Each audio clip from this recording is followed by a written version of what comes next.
ऐसा लगता है बारिश आने वाली है। बारिश से मौसम कितना खुशनुमा हो जाता है ना? तू तो बारिश का नाम भी मत ले, मुझे तो बारिश के नाम से ही डर लग रहा है। पता है बारिश हम गरीबों के लिए कितनी मुसीबत लाती है। हमारे घर की छत बारिश शुरू होते ही टपकने लगती है। मुझे तो डर है कहीं इस बार की बारिश से हमारे घर की छत ही कहीं न टूट जाए। ओफो, तू भी ना प्रिया बड़ा डरती है। भला घर की छत इतनी कमजोर थोड़ी ना होती है जो बारिश के आने से ही टूट जाए। अच्छा यार प्रिया, अब मैं चलती हूँ, बारिश आने वाली है लगता है। प्रिया भी अपने घर लौट आती है, तभी बारिश शुरू हो जाती है। वो घर पहुँचती है और देखती है कि उनकी छत टपकने लगी है। हे राम, ये लो, बारिश शुरू हुई नहीं कि इस छत ने फिर से टपकना शुरू कर दिया। आने दे तेरे बाबा को प्रिया, आज ही उनसे कहकर ये छत ठीक करवाती हूँ।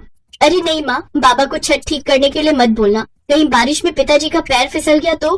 अरे तो मैं कौन सा उनको अभी ठीक करने के लिए कहूँगी, जब बारिश रुक जाएगी तब मैं उनको ठीक करने के लिए कहूँगी। शाम को मनोहर घर आता है। अरे आप तो पूरी तरह भीग गए, जाइए पहले कपड़े बदल लीजिए, नहीं तो सर्दी लग जाएगी। तब तक मैं आपके लिए चाय रख देती हूँ। मेरी छोड़ो, लेकिन ये बताओ, ये छत फिर से टपकना शुरू हो गई ना? हाँ, फिर वही हाल हो गया, अभी सारे घर में पोछा लगाया है। एक काम करो, जल्दी से चाय बना दो, उसके बाद मैं छत ठीक कर दूंगा। चाय पीते ही मनोहर बाहर सीढ़ी लगाकर छत पर जाकर छत की मरम्मत करने लगता है, लेकिन बारिश होने की वजह से छत पर फिसलन हो गई, जिस कारण उसका पैर फिसल जाता है और वो छत से नीचे गिर जाता है। उसकी आवाज सुनकर प्रिया और शांति बाहर आती है। हे भगवान, ये क्या हो गया? माँ, मैंने मना किया था ना बारिश में बाबा को छत पर मत जाने दो, अब लग गई न चोट। अरे अब दोनों लड़ती ही रहोगी या मुझे अंदर भी लेकर जाओगी? जैसे तैसे वो दोनों उसे अंदर लेकर आती हैं।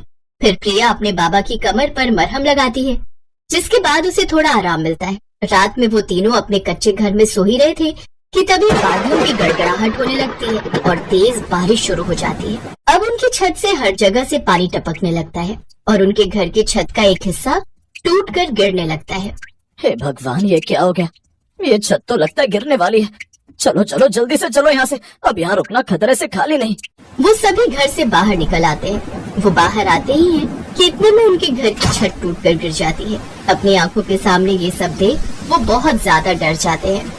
भगवान का लाख लाख शुक्र है जो आप हमें समय रहते बाहर ले आए, नहीं तो आज तो ना जाने क्या अनहोनी हो जाती। लेकिन इतनी मेहनत से बनाया हुआ हमारा घर आज टूट गया, कुछ समझ में नहीं आ रहा अब कहाँ जाएंगे, क्या करेंगे, कहाँ रहेंगे। परेशान मत हो शांति, ऊपर वाला है ना, वो कोई ना कोई रास्ता ढूंढ निकालेगा। लेकिन अब हम इतनी बारिश में कहाँ जाएंगे जी? माँ, इतनी बारिश में यहाँ यूँ रुकना ठीक नहीं है। घर की मरम्मत हम बाद में करवा लेंगे, तब तक हम मेरी सहेली अमायरा के घर चलते हैं, उसका घर दूर भी नहीं है।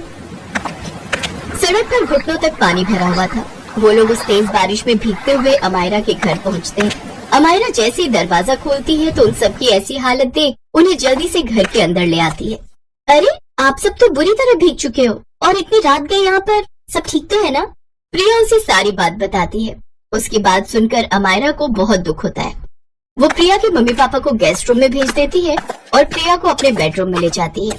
जो हुआ बहुत बुरा हुआ, लेकिन भगवान का लाख लाख शुक्र है जो तुम सबकी जान बच गई। और रही घर की बात तो कुछ समय बाद घर की मरम्मत करवा लेना।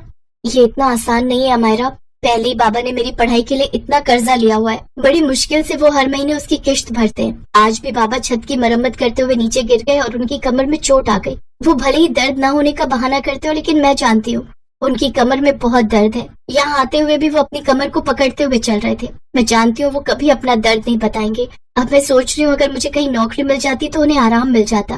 कह तो तू ठीक रही है, ऐसा कर कल ही तू कहीं इंटरव्यू देने चली जा, क्या पता बात बन जाए। अगले दिन ही प्रिया नौकरी के लिए इंटरव्यू देने जाती है, लेकिन उसे वहाँ निराशा ही हाथ लगती है। देखिए, अभी आपकी ग्रेजुएशन पूरी नहीं हुई है, इसलिए अभी हम आपको नौकरी नहीं दे सकते। और अगर आप नौकरी करना ही चाहती हैं, तो पहले आपको 6 महीने तक ट्रेनिंग पीरियड पर रहना होगा, लेकिन तब तक हम आपको कोई सैलरी नहीं देंगे। 3 महीने के बाद ही देना शुरू करेंगे। लेकिन सर, मुझे पैसों की अभी बहुत जरूरत है, क्या अभी आप मुझे सैलरी नहीं दे सकते? नहीं, ये हमारे यहाँ के रूल्स हैं, और आपको इतनी ही नीड है पैसों की तो आप कॉल सेंटर में जाकर पता कीजिए, शायद आपको वहाँ काम मिल जाए। वो कॉल सेंटर में नौकरी के लिए जाती है, लेकिन वहाँ का माहौल उसे पसंद नहीं आता और वो वापस आ जाती है। वो जब वहाँ से लौट रही होती है तो फिर से तेज बारिश शुरू हो जाती है। वो खुद को बचाने के लिए एक पेड़ के नीचे खड़ी हो जाती है कि बारिश तो थमने का नाम ही नहीं ले रही। तभी उसकी नजर एक ठेले पर खड़े भुट्टे वाले पर जाती है। उसके ठेले के आसपास लोगों की भीड़ लगी हुई थी। तभी उसके मन में एक विचार आता है, इस भुट्टे वाले की तो अच्छी खासी बिक्री हो रही है। जब तक मुझे नौकरी नहीं मिल जाती तब तक क्यों ना मैं भी भुट्टे ही बेचूं। वैसे भी बारिश का मौसम है, बारिश में सबको भुट्टे खाना पसंद होता है और मुझे तो भुट्टे की भेल बनाना भी बहुत अच्छे से आता है। माँ कहती भी है कि मैं बहुत अच्छी भुट्टों की भेल बना लेती हूँ, लेकिन ये काम शुरू करने के लिए पैसे तो मेरे पास है ही नहीं। घर आकर सारी बात वो अमायरा को बताती है। अरे तो तू टेंशन क्यों लेती है, काम खोलने के लिए तुझे जो पैसे चाहिए मुझसे ले लेना और जब तेरी कमाई अच्छी होने लगेगी तो लौटा देना। अगले दिन से ही प्रिया सड़क किनारे गर्मा गर्म भुट्टे और भुट्टे की भेल बेचने लगती है। भुट्टे ले लो, भुट्टे की भेल ले लो। भुट्टा, मुझे गर्मा गर्म भुट्टा दे दीजिए और मुझे भुट्टा भेल बनाकर दे दीजिए। बचपन में मेरी दादी बनाती थी, अब तो कई साल हो गए इसे खाए हुए। जी ये लीजिए। वाह क्या स्वाद है इस भेल में, इसे खाकर तो मजा ही आ गया। अब बारिश में बहुत सारे लोग घूमते फिरते उसके ठेले पर आते हैं और उससे भुट्टे और भेल खरीदने लगते हैं। उसका काम अब बहुत अच्छा चलने लगता है, वो खूब अच्छी कमाई करती है। अब वो कुछ ही महीनों में अपने पिता का सारा कर्जा चुका देती है, साथ ही अपने घर की मरम्मत भी करवा लेती है। ऐसे ही 9 महीने बीत जाते हैं। अब वो 2 भुट्टे के ठेले खोल लेती है, जिसमें से एक उसके माँ बाबा संभालते हैं और दूसरे को वो खुद संभालती है। फिर कुछ समय बाद वो अमायरा के पैसे भी लौटा देती है। तो सच में बहुत अच्छी दोस्त है मेरी अमायरा। अगर तूने उस वक्त मेरी मदद नहीं की होती तो ना जाने आज हमारा क्या होता। ये बात सुनकर अमायरा मुस्कुरा देती है और प्रिया को गले से लगा लेती है।